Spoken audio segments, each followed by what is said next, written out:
Alrighty, here we go. Welcome back to Jerry App, guys. Welcome. Today we have mainline episode number 29. Man, one off of 30, man. These are going kind of quick, aren't they?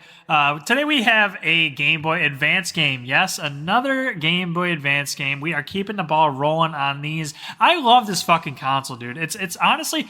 You know what? This might be a controversial take, might be a bit of a hot take, but I believe the Game Boy Advance is a top 3 Nintendo console, man. It definitely beats out a lot of the other ones. I think the Nintendo... Dude, I genuinely think the Game Boy Advance is better than the Wii. I think it's better than the Wii U. I think it's even better than the Switch in some aspects. I mean, not exactly, because there's just so much you can do on the Switch. But yeah, it's definitely an underrated console. Very, very underrated. It's got a lot of hidden gems on this, man. A lot of hidden gems. I plan on playing a lot more for this console in the future, so don't be surprised if next week's episode is one, or the week after, or the week after that, but I'm going to try to get some variety here on the channel going here soon, so just sit tight and wait for that. But today, we have a awesome episode about a monkey in a ball, Super Monkey Ball Jr., for the Game Boy Advance, and I'm not talking about how black people are conceived sexually. That's a really bad joke. I should really cut it out. But yeah, not that. We're talking about the game where you play as a monkey and you roll in a ball through a course, and you get through the course, and that's pretty much it. All right, guys, episode over. Let me know what you thought in the comments below. I'm kidding, guys. I'm just kidding, man. It's all in good fun here. Come on. We got a whole episode to do here. It probably won't be too long, to be honest. I really don't know how long this episode is going to be. I don't foresee it being very long. Just because there's not that much to this game in specific. This is one of the shorter Super Monkey Balls. I've actually only ever played the one that was on the Switch. I can't remember what it's called. I think it's called Banana Blitz or something.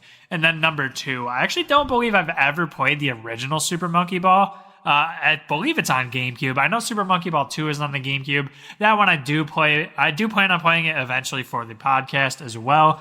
And probably the first one at some point as well too, but I wanted to boot this one up. This is the first game I completed on my R36S, the emulating device. I absolutely love it. Oh, I forgot to say the release date here. So Super Monkey Ball Jr. released of the Game Boy Advanced November 19th, 2002. So we have a 22-year-old game on our hands here. And if you release this today, I believe it would fit right at home as some sort of indie game. A lot of these Game Boy Advance games age super well. Not only gameplay-wise, but graphics-wise. This one was a little more tough because you didn't have access to joysticks, right? Because it was only on the Game Boy Advance. It only had a D-pad, A button, and B button. So pretty bare bones as far as controls go. But on this R36S, there actually is joysticks, so you can kind of use those if you want, but I only use the D-pad just to kind of try to relive how it would be on the original console itself. But yeah, to kind of backtrack about what I said earlier about it looking good, man, all of these Game Boy games look so good. Game Boy Advanced wise anyway, like they look like they would come out today as an indie game. They just age super well in the graphics department, man. Like this game looks pretty decent. Bomberman Max 2 that I talked about last week looks really good. The Pokemon games all age super well. Like think of like Ruby and Sapphire and Emerald. Like those all look like they could come out today and nobody would even bat an eye. They just look so good, man. I plan on playing Advanced Wars and that still looks really good. But yeah, man. I know I'm going to glaze the Game Boy Advance a little too much here, but I just love this console, man. I just love it a lot, man. And the fact that it's portable, the fact that you can bring it everywhere is just a cherry on the top. Let's get on about the game, shall we? So there's 4 playable monkeys you can play as. Ai, he's kind of like this standard dude. There's Mimi, who's like the token girl monkey. There's Baby, who's like the smaller monkey. And then Gon is kind of like the weightlifting alpha Chad monkey. I've always picked Baby throughout the years, even when I was a kid. I don't know why. I think it's because his rolling animation is the funniest. They each roll inside the ball and kind of like run in a different way. Well, I don't know. Maybe the other 3 monkeys are pretty similar, but Baby crawls. He crawls to push the ball around. And then when you're going way too fast, he kind of just goes around it. Like, you ever see those videos of those hamsters online that make their wheel go way too fast and then they spin with it? That's exactly what happens in this game. Like, when you pick up too much speed, the monkeys just kind of fly around the ball. I remember, I don't know if they all have the same animation. I actually cannot remember for the life of me, but I's kind of like, he's kind of like one of those, what am I thinking of, right? The humans in the balls that like put their they extend their forelimbs like a starfish and roll around inside of the ball. That's kind of what I does, but Baby does the hamster wheel thing. So I just thought it was very funny from the start. I've been a Baby main ever since. In this game and in 1 and 2, I believe there's actually no difference at all in the monkeys and how they play. But in the Switch version or the later games, they actually do have individual stats like acceleration, speed, and weight. So in this game, in Junior, it doesn't really matter at all. They all kind of do the same thing. So it's all down to your preference of who you want to play. Also, one of the reasons why I like these earlier games better is because there's no jump button yet. In the Switch version I play, or whatever the Switch one is, the newer one, there's a jump button. So it kind of like changes a lot of the core level designs because you have the ability to jump. And I'm not going to lie, I just wasn't the biggest fan of jumping in Super Monkey Ball. I really liked when it was like a careful course you had to just navigate through and then use like the weight of the course and like the direction of the course itself to kind of like manipulate jumps in a way for you, if that makes any sense. You kind of just had to rely on speed and like precision. I don't want to say platforming because platforming usually involves jumps, but what do I say instead? Course manipulation, I guess. I genuinely don't know what to call it. But yeah, you really just had to rely on speed in the course itself to get through the entire course. Whereas the opposite takes place in the Switch version. You have to, use the jumps to kind of jump throughout different obstacles on the course. I don't know. Maybe it's not a huge deal, but I just felt like it took away from the core gameplay way too much. Or maybe I'm just nostalgic for these earlier ones. This is actually one I haven't played ever. So this is a brand new game to the podcast, which is not very often. Usually I only cover stuff I've already played. And I do plan on playing more new stuff on the podcast eventually, but it's funny because this is the newest new game I've played, yet it's still like a sequel or a spinoff of something I've played before. So now that you know what the game is all about, I'll just tell you about how little there was to the campaign or adventure mode, as you call it. So in Super Monkey Ball 1 and 2, there was actually I don't know about 1. I should stop referencing 1, but at least in the second one, there was like a story mode where you traveled to different worlds and you like followed a mini story about the monkeys. And it was actually pretty cool. And the worlds you would visit were actually like super cool. Like that's one kind of underrated thing about these games. Well, number 2 mostly. I should be talking about that, but the skyboxes and the backdrops in these games are like so incredibly like well designed. Like go look up Super Monkey Ball 2, like the lava world and like the underwater world. Like they all look so cool and like just so like they look so expansive. You know what I mean? Like it looks like an entire world. But yeah, you don't really get that with the Junior, man. They're just like generic backdrops. There's no story. All you play through in a campaign in this game is 10 easy levels that are super, super easy to get through. Then there's 20 advanced levels, which are, slightly harder. They challenge you a little bit, but still were a breeze to get through. And then you have the what are they called? Expert courses is the last one. There's 30 expert courses. And then I believe if you unlock all of those and beat them, then you can unlock master courses, which I didn't do.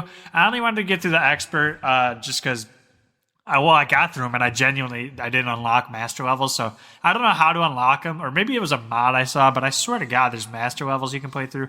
I was getting my ass kicked on the expert levels, though, man. They do not hold your hand at all. Well, I mean, through the easy courses they do, but there were some expert ones that were like super, super easy, and they weren't hard to navigate at all. And then there's ones that like, dude, I literally I've spent hours on like 1 or 2 courses on the expert course. There's some that are just like so fucking difficult, guys. Like I can't even begin to explain how difficult they are.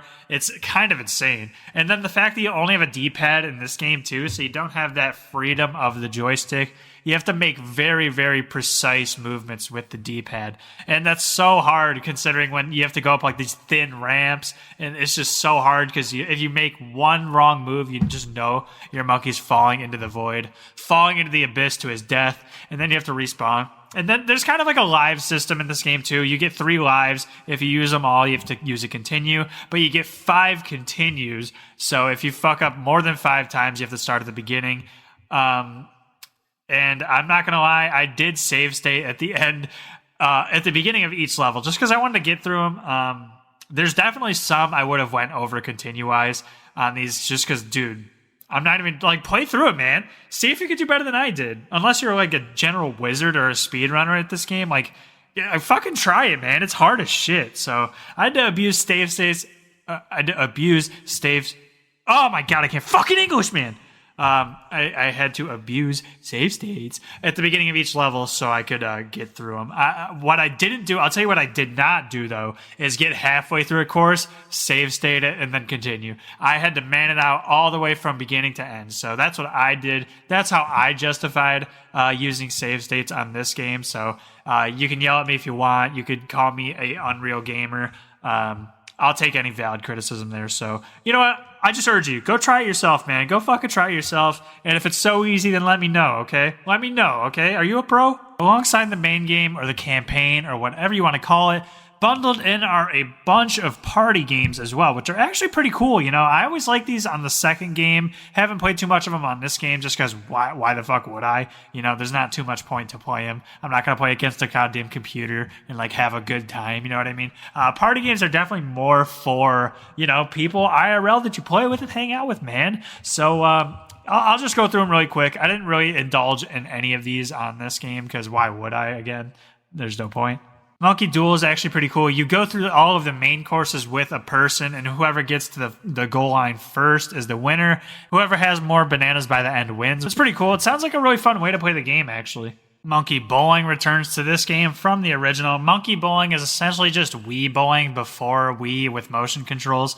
You basically throw your monkey down a lane into the pins. You can make him spin, and you can also adjust where to shoot and how fast you want to roll him down the lane. I actually like this one a lot. This was one of my favorite ones. Definitely not my favorite one. That's in the second game. It's not in this game. I think it's called the Monkey Flight one, where you go roll down the ramp and then try to land on the targets. I love that one. That's unfortunately not in this game.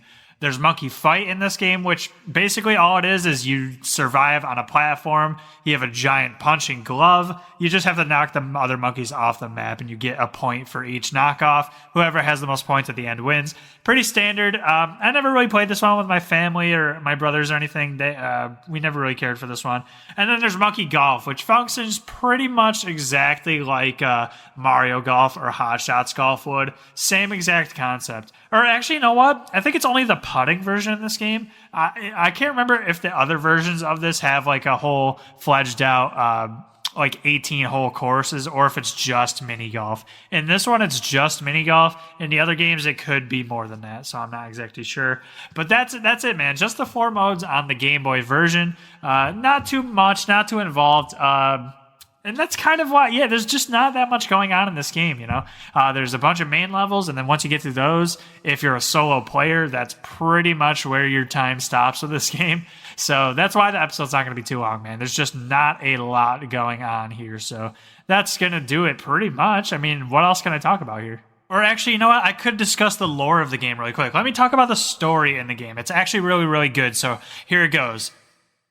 All right, guys, hope you enjoyed that story discussion. It was pretty involved in this game, you know? There's a lot going on. I couldn't keep up with it. I never saw that plot twist coming at the end, so sorry if I spoiled you guys, but yeah, you know, the story was crazy in this game, and I cannot wait for Season 2. As far as Retard of the Week goes, guys, I don't think I can do it this week. This game came out 22 years ago. There's not any modern reviews about it. So here's what I will say.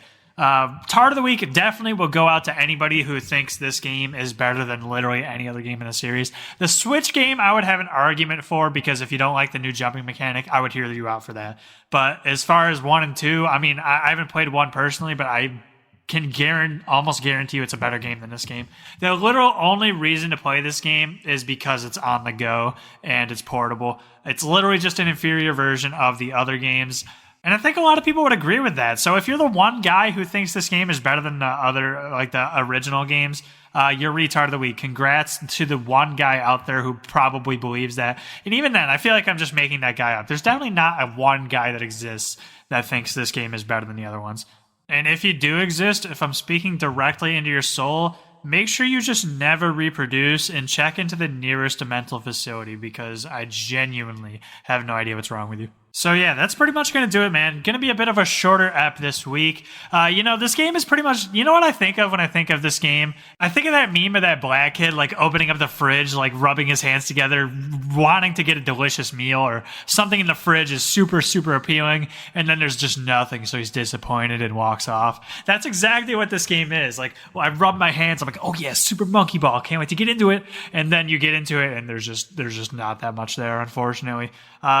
That's just what it is, man. It wasn't made to be a mainline game. It was made to be a portable version of Monkey Ball that you could just play on the go here. So I don't hate them for that. It's just it just is what it is, you know? It just is what it is. Closing segment, as always. What has Gerald Yappington been playing? What have I been gaming on? I will tell you right now.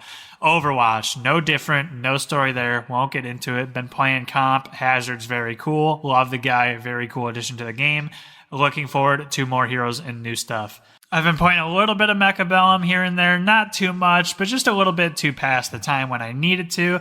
And then I've been playing another Game Boy game on the R36 emulator.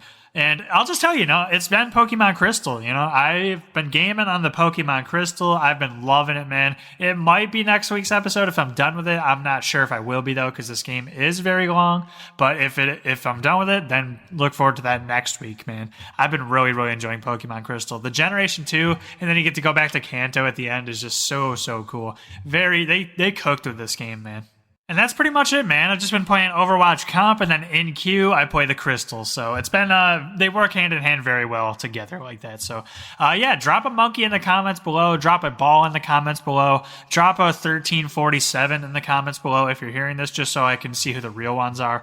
And then, that's going to be it, man. That's going to be it. Super Monkey Ball Jr. Let me know down below what your favorite monkey is. All right? Take care. Exercise, you fat piece of shit. Drink water, you fat piece of shit. Keep yourself in shape so they don't kill us, man. They're trying to kill us. With that being said, take care, guys. See you next week. Goodbye, peace.